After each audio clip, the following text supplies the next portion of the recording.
আপনারা জানেন আগামী রোববার প্রধানমন্ত্রী সিঙ্গুরে সভা রয়েছে, আর সেই সভার আগে সিঙ্গুরে সুকান্ত মজুমদার সভার প্রস্তুতি খতিয়ে দেখতে গেলেন কেন্দ্রীয় শিক্ষা প্রতিমন্ত্রী। সরাসরি আপনাদের নিয়ে যাব, আমাদের প্রতিনিধি শিবাশিস মৌলিক রয়েছেন আমাদের সঙ্গে। শিবাশিস,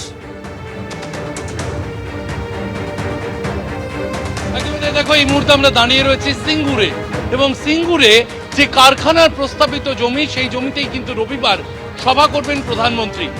সেই প্রধানমন্ত্রীর সভাস্থল খতিয়ে দেখলেন সুকান্ত মজুমদার। পাশাপাশি এই সিঙ্গুরে যে একেবারে লোকালয়, সেই লোকালয়ে কিন্তু এসেছেন সুকান্ত মজুমদার। বিভিন্ন কৃষক, বিভিন্ন দোকানদার, তাদের সঙ্গে কথা বলছেন সুকান্ত মজুমদার। আমন্ত্রণ জানাচ্ছেন সিঙ্গুরের সভাতে তাদেরকে যাওয়ার জন্য, এবং আশেপাশের যে মানুষ তারা কি চাইছেন, সিঙ্গুরের মানুষ কি চাইছেন, সেই বার্তা বারবার প্রশ্ন তুলে ধরছেন সুকান্ত মজুমদার। যে ছবি আমরা দেখতে পাচ্ছি, সুকান্ত মজুমদার এই মুহূর্তে সিঙ্গুরে রয়েছেন, এবং সেখান থেকে কিন্তু শিল্পের বার্তা তুলে ধরতে চাইছেন। পাশাপাশি কিন্তু সেখানে দেখা যাচ্ছে যে যাদের সাথে তিনি কথা বলছেন, সেই কৃষকরা কিন্তু আজ শিল্প চাইছেন। আমি কথা বলার চেষ্টা করবো সুকান্ত মজুমদারের সঙ্গে, এবং তিনি যেমনটা বার্তা দিচ্ছেন যে তিনি টাটা, বারবার কৃষকরা কিন্তু বলছে যে টাটাকে তারা ফেরত চাইছেন। আমি কথা বলার চেষ্টা করবো সুকান্ত বাবুর সঙ্গে। কেন্দ্রীয় শিক্ষা প্রতিমন্ত্রী রয়েছেন, আমি যাচ্ছি তার কাছে। সিঙ্গুরে আপনি রয়েছেন, কৃষকরা আপনার সঙ্গে বারবার কথা বলছে, আমন্ত্রণ করছেন, আপনি কি বার্তা দিচ্ছেন তার?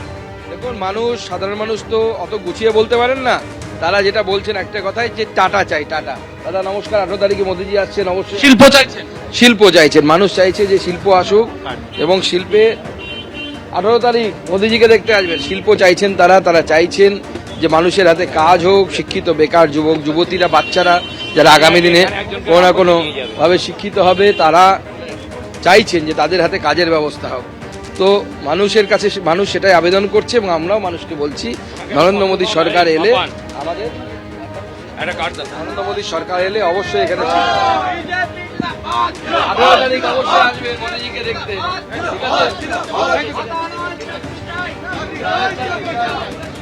পাশাপাশি সিঙ্গুরকে কেন্দ্র করে রাজ্য, আমরা জানি যে 2026 বিধানসভা ভোট, আপনাদের শিল্পনীতি কি হবে, সেই বার্তা কি আপনারা তুলে ধরতে চাইছেন রবি?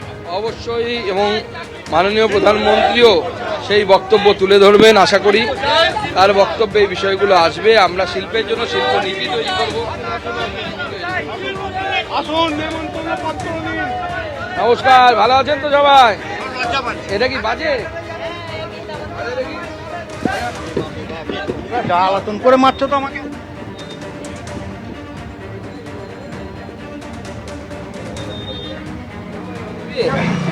দেবি না?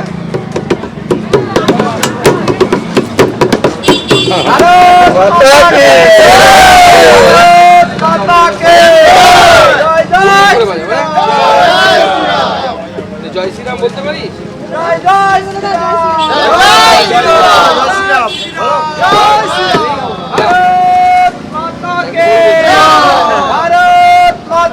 ঘরোয়া মেজাজে রয়েছেন সুকান্ত মজুমদার, এবং সিঙ্গুরের দুই পাশে, অর্থাৎ যেদিকে কার্যত হাইওয়ের যেদিকে জমি এবং তার বিপরীত দিক, এখন আমরা রয়েছি বিপরীত দিকে, এবং দোকানদারদের সাথে কথা বলছেন যাদের জমি রয়েছে, কারো বেশ কিছুটা একর জমি রয়েছে, তাদের সাথে কথা বলছেন সরাসরি সুকান্ত মজুমদার।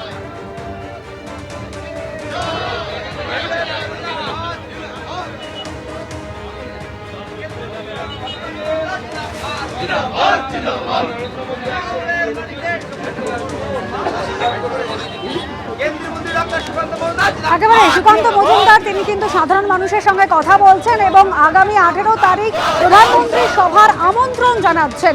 একেবারে শিল্পায়নের বার্তাও দিয়েছেন সুকান্ত মজুমদার। প্রধানমন্ত্রী সভার সামনের সারিতে থাকবেন সিঙ্গুরের কৃষকরা, এবং তিনি আশ্বাস দিচ্ছেন সিঙ্গুরে ফেরাবই টাটাকে। কি বলেছেন সুকান্ত মজুমদার, শোনাবো।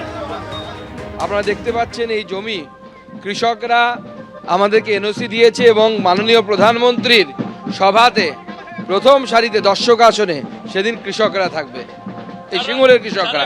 জমি দিতে নারাজ যারা এর মধ্যে ইচ্ছুক অনিচ্ছুক সবাই থাকতে পারে, সাধারণ কৃষক থাকতে পারেন, কোনো অসুবিধা নেই। তবে ভারতীয় জনতা পার্টি সরকার 26-এ গঠন হবে, এবং আমি বলছি টাটা সিঙ্গুরে ফিরবে। টাটা ফিরবে সিঙ্গুরে। টাটা সিঙ্গুরে ফিরবে। সুকান্ত মজুমদার তিনি আশ্বাস দিচ্ছেন যে টাটা সিঙ্গুরে ফিরবে। কৃষক, দোকানদার সহ স্থানীয় বাসিন্দাদের সঙ্গে কথা বলছেন, কার্ড দিয়ে আগামী রবিবারের সভা আমন্ত্রণ জানাচ্ছেন সুকান্ত মজুমদার এবং আশ্বাস দিচ্ছেন তারা ক্ষমতা এলেই সিঙ্গুরে ফেরাবেনি টাটাকে। সিঙ্গুরে টাটাকে ফেরানোর আশ্বাস দিয়েছেন সুকান্ত মজুমদার। পাল্টা দেবাংশু ভট্টাচার্য, তৃণমূল কংগ্রেসের সোশ্যাল মিডিয়া সেলের ইনচার্জ, কি বলেছেন শোনাবো। টাটা তো পশ্চিমবঙ্গে বহুদিন ধরেই ফিরেছে। মমতা বন্দ্যোপাধ্যায় আসার আগে টাটার হোটেল চেনের সংখ্যা কটা ছিল পশ্চিমবঙ্গে, আর আজকে টাটার হোটেল চেনের সংখ্যা কত? 5 গুণের কাছাকাছি বৃদ্ধি পেয়েছে। আজকে টাটাদের যে সিলিকন ভ্যালি রয়েছে সেখানে 20 একরের কাছাকাছি জায়গা নিয়েছে নিজেদের কনসালটেন্সি সার্ভিস চালু করার জন্য। টাটা ভার্সেস তৃণমূল কংগ্রেস কোনোদিনই ছিল না বিষয়টা। আমাদের দাবি ছিল জমি নিয়ে, জমিটা অবৈধভাবে কারা হয়েছিল সেটা ছিল মূল কথা। জমিটা নিয়ে লড়াই ছিল, আর সেই জমিটা অধিগ্রহণ যে বেআইনি ছিল সেটা সুপ্রিম কোর্ট বলে দিয়েছিল 31শে আগস্ট 2016 সালে ঐতিহাসিক রায়। ফলে তৃণমূল কংগ্রেসের আন্দোলন কোথাও ভুল ছিল না। তার মানে এটা নয় তৃণমূল কংগ্রেস টাটার বিরোধী ছিল, তৃণমূল কংগ্রেস সিপিএম এর এই নীতির বিরোধী ছিল। বরং পরবর্তীকালে বাংলায় বন্ধ, হরতাল, চাক্কা জ্যামের রাজনীতি বন্ধ হওয়ার পর এই টাটারই প্রচুর সেক্টর পশ্চিমবঙ্গে বিনিয়োগ 8 থেকে 10 গুণের ওপর বানিয়েছে। সিপিএম নেতা শতরূপ ঘোষ রয়েছেন আমাদের সঙ্গে টেলিফোন লাইনে। শতরূপ, আজ সুকান্ত মজুমদার তিনি বলেছেন যে যদি বিজেপি ক্ষমতায় আসে টাটাকে তারা ফেরাবেনি সিঙ্গুরে।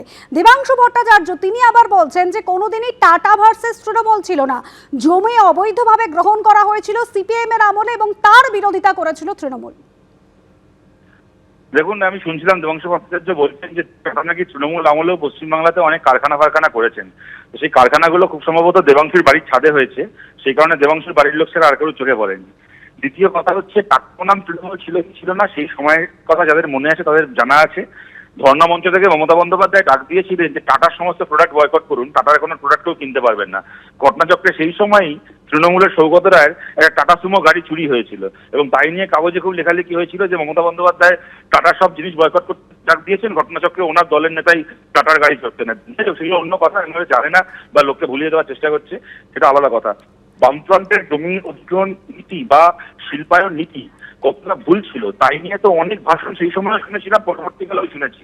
কিন্তু কিরকম ভাবে তাহলে সঠিক নীতিতে জমি অধিগ্রহণ করতে হয়, কিরকম ভাবে সঠিক পথে শিল্প করতে হয়, সেইটাকে দেখানোর জন্য তো তৃণমূল 15 বছর সময় পেল পশ্চিমবাংলায়। এত বন ধর্মঘট এত কিছু করেও, এত কারখানা লক আউট করেও তো বাম সরকারের সময় হলদিয়া তৈরি হয়েছে, বক্রেশ্বর তৈরি হয়েছে, সল্টলেক সেক্টর 5 তৈরি হয়েছে। তৃণমূল আমলে এত ভালো 15 বছরে একটা হলদিয়া আর একটা বক্রেশ্বর, সল্টলেক সেক্টর 5 এর পরে একটা সেক্টর 6 সেক্টর 7 তৈরি করতে পারলো না কেন? দেখিয়ে দিত যে ভাই তোমরা বামফ্রন্ট পারোনি, দেখো আমি দেখিয়েছিলাম এভাবে শিল্প করতে হয়। আর সুকান্ত মজুমদারের ব্যাপারে বলছি, দেখুন ঘটনাচক্রে ঘটনাটা হচ্ছে টাটাকে বা সেই সময় শিল্পায়নকে আটকানোর জন্য মমতা বন্দ্যোপাধ্যায় যখন মঞ্চে বসে থাকতেন তখন মমতা বন্দ্যোপাধ্যায়ের মঞ্চ আলো করে থাকতো লকেট চ্যাটার্জি, তথাগত রায়, রাজনাথ সিং এর মতো বিজেপির নেতা নেত্রীরা। লকেট চ্যাটার্জি তখন তৃণমূলে ছিলেন, পরবর্তীকালে সিঙ্গুরেই এমপি হয়েছিলেন, হুগলিতে এমপি হয়েছিলেন। রাজনাথ সিং, তথাগত রায়রা তাদের পাহারাদারিত্বে মমতা বন্দ্যোপাধ্যায়ের ওই তথাকথিত নৈরাজ্য চলেছিল এবং পশ্চিমবাংলার শিল্পর পথ আটকে ছিল। আজকে সুকান্ত মজুমদার কেন্দ্রীয় মন্ত্রী, বাংলা থেকে জিতে সাংসদ হয়েছেন। আপনারা টাটার মতো একটা প্রাইভেট কোম্পানিকে আনবেন কি আনবেন না তো পরের কথা। 10 বছর ধরে পশ্চিমবাংলায় এত এমএলএ এমপি জিতে কেন্দ্রের সরকার একটা প্রকল্প আনলেন না কেন পশ্চিমবাংলায়? সুকান্ত মজুমদার যে বালুরঘাটের এমপি, বালুরঘাটে দেখান দেখি, উনি তো এমপি হয়েছেন, ওখান থেকে মন্ত্রী হয়েছেন। একটা কেন্দ্রের সরকারি প্রকল্প কি সেন্ট্রাল স্কুল কি সেন্ট্রাল ইউনিভার্সিটি ওখানে হয়েছে? সুতরাং এই সমস্ত কথা শুনে কি হবে আমাদের? ধন্যবাদ শতরূপ।